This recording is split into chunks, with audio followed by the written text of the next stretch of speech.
group. So ladies and gentlemen, CEO of CertiK, Daryl Hok. Hello, everybody. Thanks for having me. It's super exciting to be a part of this.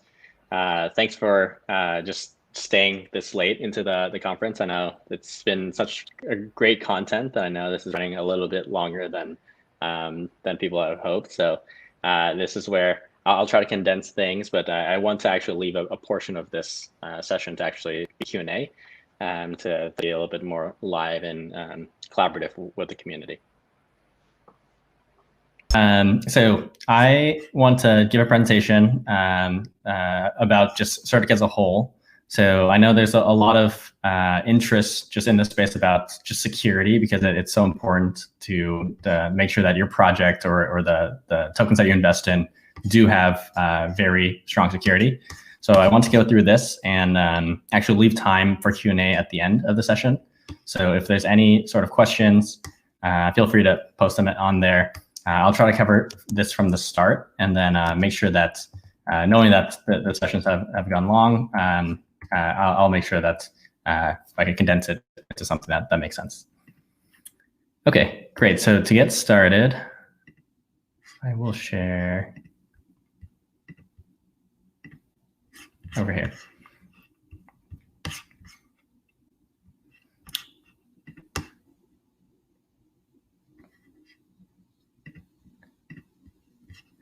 Okay, great.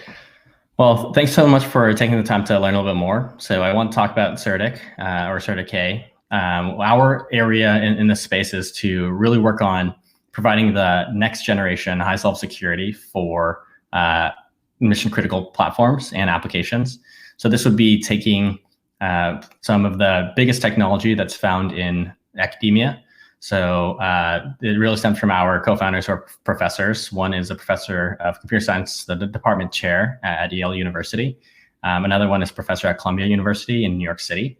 And so we've taken the technology from the academic world, try to bring it into the blockchain world, understanding how important it is to make sure that the technology does work, because if it doesn't, there are risks. In this space, given its blockchain, given the beauty of how immutable transactions are, if something does happen, unfortunately, then the money could be lost forever. And so what we try to do is try to follow the users, understand what do they need, what are they looking to get out of the space, and work directly with projects and partner with high quality exchanges like Tokocrypto, like Binance, to really make sure that we can help protect the space, do our duty, and then ultimately help the space grow nicely and together. So the first place I want to begin was just on just the hacks that have been plaguing the space since last year or the year before. It seems like every year it's actually getting bigger and bigger. Last year was a hot topic of hacks around DeFi. And so in any area or any market that's as experimental and nascent as blockchain, you might imagine that people are still testing things out. So testing things out means that there's growing pains, there's rapid growth. Certainly we've seen that last year. But there's also rapid growing pains, which include all the money that was lost through hacks. People tend to see audits as a way to really take a approach of breaking the project before launching and then fixing it with the team directly. But as you can see, actually, even 2% of audited projects still face attacks. Audits are not a silver bullet. There's no way to really be extremely 100% certain that it's impossible to do things.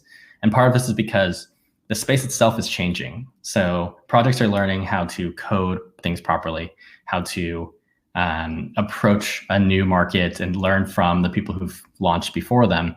But at the same time, there are new innovations in a space that maybe have never been seen before. So we've seen that in last year, a series of attacks related to flash loans. So the ability to borrow a lot of money that's been loaned out and use that money to move things around, that's been something that has really caused a lot of attacks and loss of funds. It could be argued that that might not be seen as a bug because that's just a system working as it works, because there really wasn't an issue with how the code performed.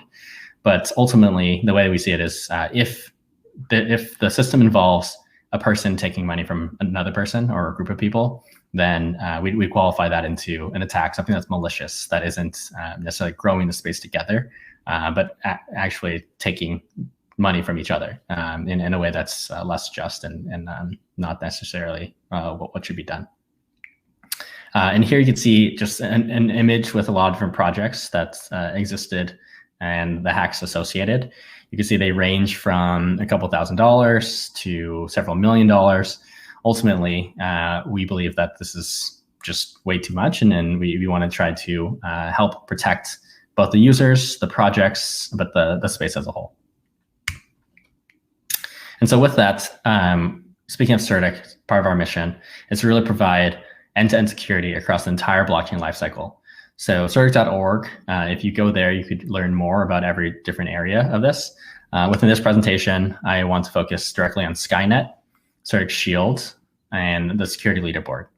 So audits and security oracle. Audits are what we're known for in the space. We've actually audited over $10 billion of projects of asset value.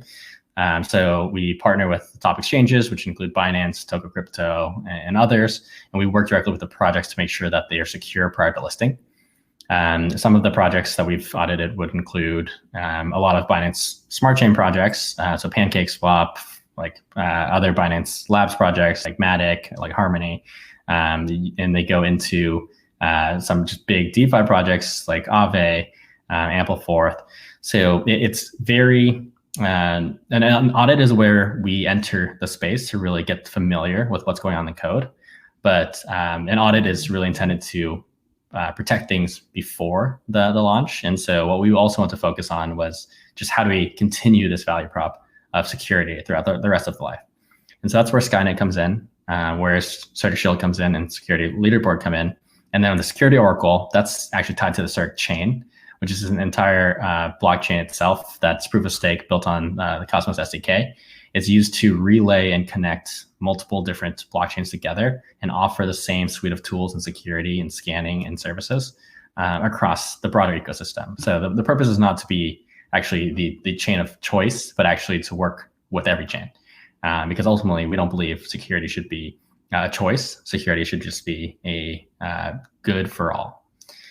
In terms of Skynet, or actually, I want to start with the leaderboard because that's the most public, and you can see that on CertiK.org. If you go on this, you'll see it's very much like a CoinGecko or CoinMarketCap in some ways, but really the focus is on security. So we tried to distill the projects that we've audited, as well as other projects across the space, into a list that's sorted by security scores.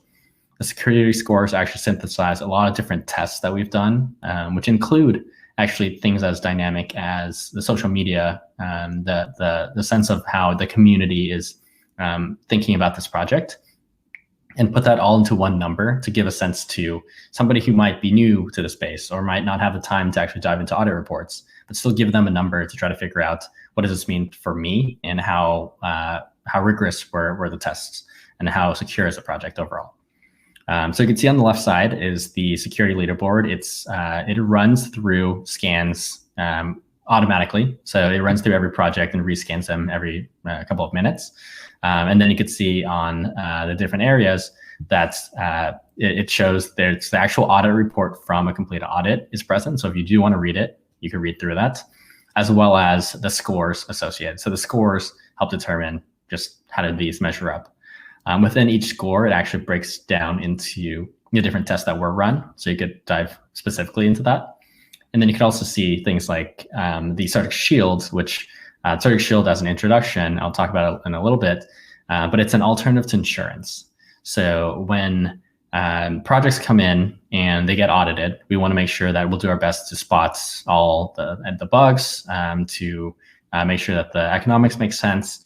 And we look through the code and we run a series of tests and we work directly with the project and really figure out what are you intending to do. When the project launches, we use the security leaderboard and the other tools that I'll talk a bit called Skynet. And those are meant to monitor what's going on. So if anything happens, anything that's out of the ordinary, Skynet should catch it. It should catch it, should alert the area or the community, as well as this leaderboard itself, and to let people know that there's something weird going on it's something that the community should be aware of. On top of that is the alternative to insurance. So if you yourself or the project themselves want to protect them, just in case something happens, they could purchase Certix Shield memberships in which they own shields that are able to reimburse a certain amount that is eligible based off of the amount that they've purchased. So for instance, if they have $100 worth of tokens, they could purchase $100 worth of shields. So that would help them get some shielding in case something does happen that's out of the ordinary. Just it's a brace for the unexpected. So next is Skynet. So this actually, you saw this a little bit in the image, but Skynet is a continuous coverage and monitor service that looks through the code, looks through social media, looks through governance and more to determine an overall synthesis of how secure is this project.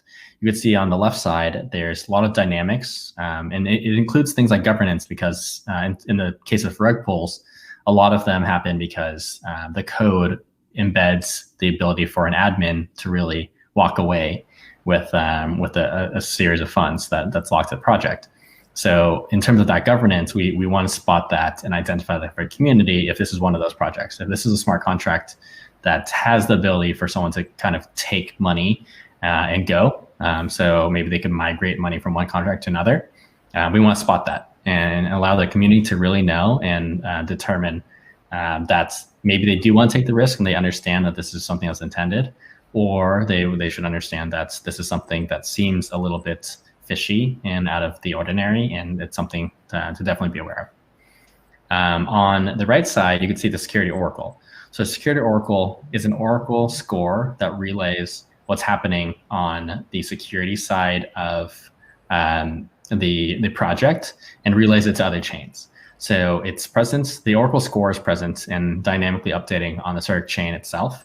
And because the Certix chain is able to connect with things like Ethereum, with Binance Smart Chain and other chains, this allows any different projects that need these scores as kind of like a grade for a smart contract. It allows them to actually take that to make a decision. So we want to put this on chain because in the future of smart contracts and in more complex computations, we would expect that, for instance, if there's an autonomous car that's looking to see, should I pay for gas?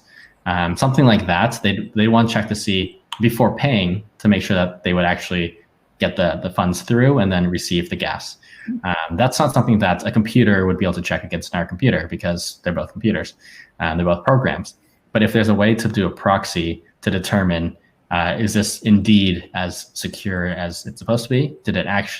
Is it actually going to do the swap as we agree upon? That could be the key before actually sending the funds, because otherwise a program could send another program funds, but one program could run away with them. So ultimately, this is meant to give an overview of what's going on in a project. So we apply this to our clients after they finish audits so that we could continuously make sure that we're able to give them the value proposition of assurances and protections throughout the entire life cycle. This next piece is called the Certix Shield. So you can find this on shield.certic.org. What this is an alternative to insurance, as I mentioned, that allow you to protect your own funds if they get stolen. So you can see how it works in this little diagram, but actually similar to yield farming and liquidity mining and liquidity providing, there are individuals who are in the CertiK community who have CertiK and stake CertiK. They would stake CertiK as collateral to be used for protection in case there is truly a hack that is able to be voted in as worthy of reimbursement. If there is no reimbursement, then these individuals make yield. So a lot of rewards for putting in their funds and locking them in. In terms of the yield, they also earn the payments that are paid as membership fees for anyone who purchases shields. So every time that more shields are purchased, the collateral pool earns more funds. In the meantime, because as I mentioned, Certix chain is a proof of stake chain. The CertiK is also staked and earning about 8% interest every year. because the network itself is inflationary, and so it will share about 8%. And so when you combine those two together, you actually, instead of in liquidity mining where decentralized exchanges use these systems, or the projects use these systems on decentralized exchanges to provide liquidity so you can make trades, we're trying to have the same incentives, but allow that to incentivize projects to protect each other, or people to protect each other by earning the yields for their funds, but also choosing the right projects to stake against because those projects are secure. And so it also opens up the door for any of the community members of the projects to seek out the shields. So if you're going to be holding a token for a long time, then it might make sense to also make sure that you're protected in case something does happen. The reimbursement process is actually through a voting process. So this is fully decentralized. There would be the proposal of what happened, the investigation of what happened, and then the community to vote to determine whether it gets reimbursed or not. So this would kind of make sure that it covers a system to be protected against any gamification. And there's certain amount of fees and disincentives to make sure that people aren't trying to take advantage of this, but actually this is really used for reimbursement of truly lost funds. And ultimately, CertiK is the unit of payment throughout the entire system, both from paying for shields as well as paying for rewards of people who provide their collateral. So overall, this is the system. There's a couple more specifics of them, but I didn't want to get into too much of the details. The audit and Secured Oracle typically are very, very technical. But just as a whole, our goal is to unify these different product lines together so that for projects that enter the space, whether it is a highly capitalized project, one that has a lot of funds to keep building things, or if it's just a new up and coming project that's curious about how do I build things the right way, we're trying to provide tools for every type of project, every type of protocol. So whether you're on Ethereum or BSC or an alternative one, we want to make sure that the space is fully covered, and these things go hand in hand to provide the best protection possible for the space. So thank you for listening to the presentation, and I'd love to answer any questions that you might have. Okay, thank you, Daryl Hok, as a COO of CertiK, who just shared about the CertiK, everything, the explanation that we just shared on, and also on behalf of Binance Smart Chain as well. Okay. So to those of you who has any question regarding Daryl presentations, langsung disubmit aja teman-teman. Please everyone stop commenting on my bald head ya. Sekarang udah berhenti dulu komentarin kepala saya. Kita ngobrol dulu sama Daryl ya teman-teman ya. Oke, baik. Kalau ada pertanyaan boleh silahkan. Kalau tidak ada kita akan langsung masuk. Karena nanti juga Daryl bakalan ikutan juga untuk panel discussion ya. Untuk nanti akan ngobrol-ngobrol juga dengan narasumber kita yang lain, baik itu dari Fortube, nanti Janet juga bakalan join, kemudian dari Paul juga, Veronica juga akan join, dan juga nanti Pak Manda dari Tokocrypto juga akan join, dan nanti ada Jeff Cheng yang akan menjadi moderator berikutnya. Oke?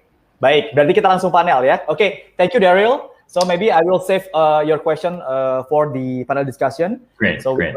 Join with Janet, Veronica, and also Pak Manda later on the Binance Smart Chain ecosystem. Thank you, Daryl. Perfect. Thank you. Thank you.